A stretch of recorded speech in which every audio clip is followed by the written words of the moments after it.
What's going on, guys? So a lot of watch news this week. We got a new release from Tudor, new release from Breitling. World's thinnest watch is now a Richard Mille. Didn't really see that one coming, but we definitely have to talk about Breitling. They released the new Superocean. They changed up the Superocean. They discontinued the older model of the Superocean, which was a watch that I really loved personally, a really iconic watch that has had some pretty similar design cueing, even though it's been updated for a long time. And this is a really divisive move from Breitling in the watch community. Some people are loving this watch. Some people absolutely hate it. They think it's hideous. And is it going to be a hit or is it going to be a flop? Let me know what you guys think, but I'm kind of going to share what I think with you guys. First off, let's talk what's new. It's everything. There's a new case, a new variation on the movement, a new bracelet, a new dial, a new bezel, a new clasp. It's a brand new watch. A lot of these areas are definitely upgrades. Some of these areas were really lacking. Specifically, the clasp for the price was lacking. Now we're getting a twin button release. But I don't think replacing the old model was the smartest move from Breitling. This is a historically accurate watch, mimicking the Breitling slow motion chronograph from the 60s. Breitling is taking a page out of Longines' playbook here, and they're looking to their archives for newer inspiration, which is something that I absolutely love. I wish more brands would look to their archives for inspiration. But Breitling already has a heritage line of Superoceans, the Superocean Heritage 2. They also have the Superocean 57, which is a separate, more vintage and heritage-oriented Superocean. This watch is so different than the previous generation Superocean. It's a brand new model. I think they should have added it in as a new model into their lineup easily without replacing the older generation Superocean. There definitely would have been room for both.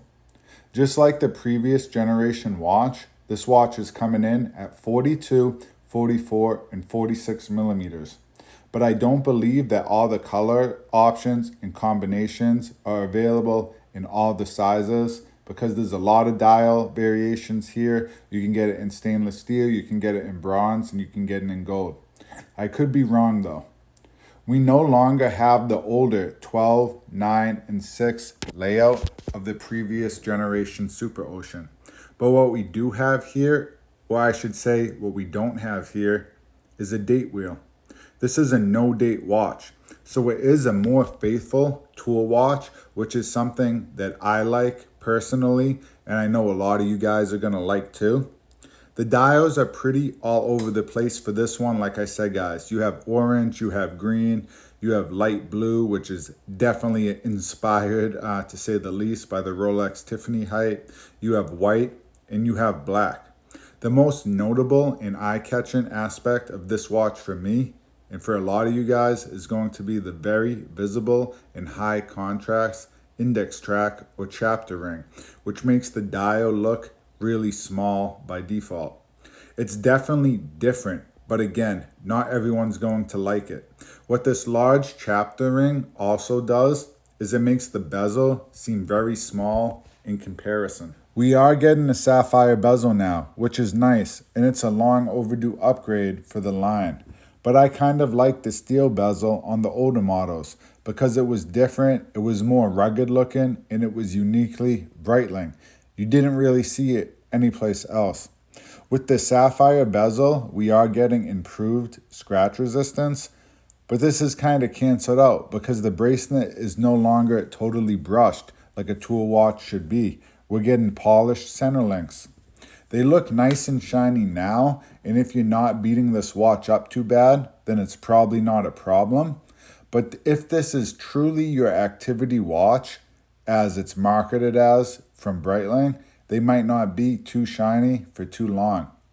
The case is a bit slimmer here than the previous generation, so that's always appreciated. Those watches were built like tanks, but this watch still has plenty of water resistance for anything you're going to be doing. It's a very capable watch. In fact, this watch is all about function. No date, very visible second hand, minute hands, high contrast indices.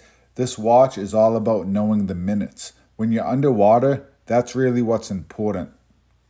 I like watches with a purpose, and this watch definitely has a purpose.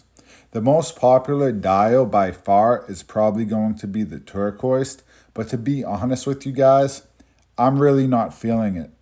This watch as a whole has kind of grown on me since it was first announced, but if I'm being honest, I don't like any of the colored dials.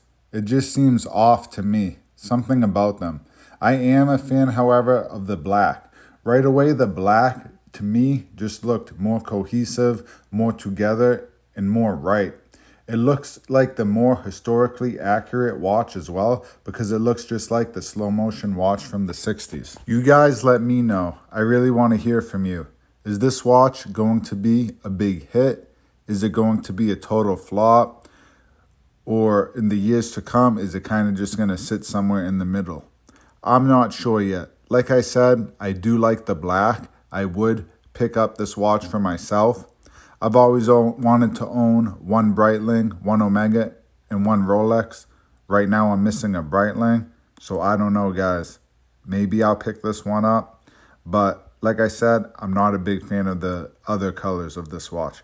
Let me know what you guys think, though. I need to hear from you guys. Thanks for watching. I'll catch you on the next one.